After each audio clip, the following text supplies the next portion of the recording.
start with Trey Lance. I gave his performance a C+, which is not a good grade. I mean, his quarterback rating was 58. His interception was bad. He sails passes. He got stopped at the goal line. I love watching him play. I freaking love watching Trey Lance play football. I don't care.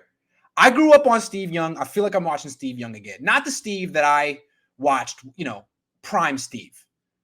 In 1994, I was 6. That's the first year I remember watching Steve. I feel like I'm being allowed, like I'm being transported to 1980, 1985, whatever it was. And I'm watching Steve Young on the LA Express or the Tampa Bay Buccaneers. It's a lot of fun. When Trey Lance was scrambling and got his helmet popped off and he kept running, did you not? Is that not the most endearing thing of that's Steve Young? That is Steve Young. If you grew up on Steve Young, you know that's Steve Young. I love watching that style of quarterback. And I know it's frenetic and it's chaotic. And some people prefer a pocket passer, some guy who just executes and is boring. That's fine.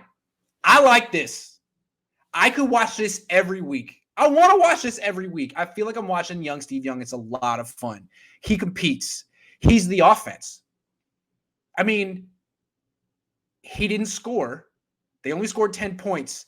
He accounted for 83% of their total offense in terms of yards.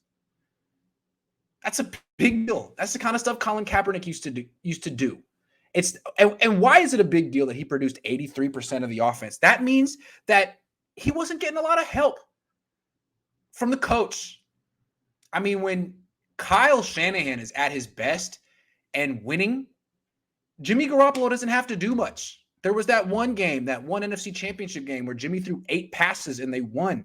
That wasn't going to happen today.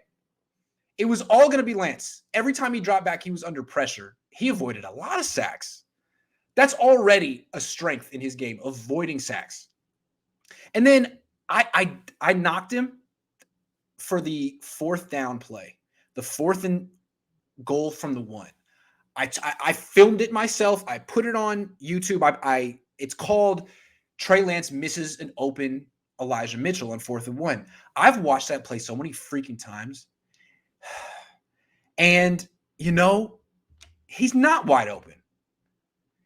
He could have thrown it to Elijah Mitchell, but I can't say that Elijah Mitchell would have scored. There was a defender right there. There wasn't much space. It's hard to say that Trey Lance made the wrong decision. I second-guessed him at the moment. I've watched the play over and over and over again. It's inconclusive. It's hard to say what Trey Lance should have done or that there was a right thing to do. What's interesting, though, is after the game, Kyle Shanahan essentially blamed him for the 4th and 1, Trey Lance, saying that there were guys open. It was a pass play. There were guys open. Debatable. Trey Lance asked about the same play, said he would do it the same way over again, which is fair. After watching the play dozens of times, Lance's answer is fair. Kyle Shanahan's answer is highly debatable. And the fact that those two aren't on the same page after the game is really troubling, but maybe not surprising. And, I'm probably on Lance's side here. So I'm not going to knock him on the 4th and 1. The interception was his fault. He had 5 or 6 passes tipped at the line of scrimmage, not his fault. That's the offensive line. He had a running back averaging 4.8 yards per carry who only got 9 carries, not his fault. I liked what Trey Lance showed against the best team in the league. He basically went toe-to-toe, throw for throw with Kyler Murray for most of the game. Murray showed his experience and pedigree at the end. The biggest difference was the long throw that Murray hit to DeAndre Hopkins and the 1 interception from Trey Lance. But I came away from this performance saying, I want to see more Lance. For Jimmy Garoppolo to stay the starter, he would have to prove that he's way better than Trey. And that with Jimmy on the field, the Niners are a Super Bowl contender, but they're not. It's hard to say who runs the offense better. Who makes the offense move better? Jimmy has a plotting style. Trey Lance has a chaotic style. They both move the offense about the same. So,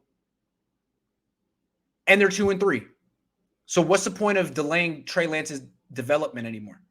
The idea that he would develop more on the bench is ludicrous. What he needs is playing time. He didn't get very much of it in camp. He didn't get very much of it the first 4 games of the season. He didn't get very much of it in college. He didn't play last year. He needs playing time. I think he earned more. I think the 49ers should and will say after the bye, you know what, Jimmy's still hurt. And go day by day, week by week with Lance. Take it from there. We don't have to make him the starter yet, but what he showed against this team was encouraging. I'm not saying Jimmy would have been better. I'm not saying he wouldn't, though. That pass rush, no George Kittle. Jimmy couldn't make it through the game against Seattle, who has the worst defense in the league. What was he going to do in this game? And it's not Jimmy's fault. I'm just saying, at this point, I don't see why you go back to Jimmy.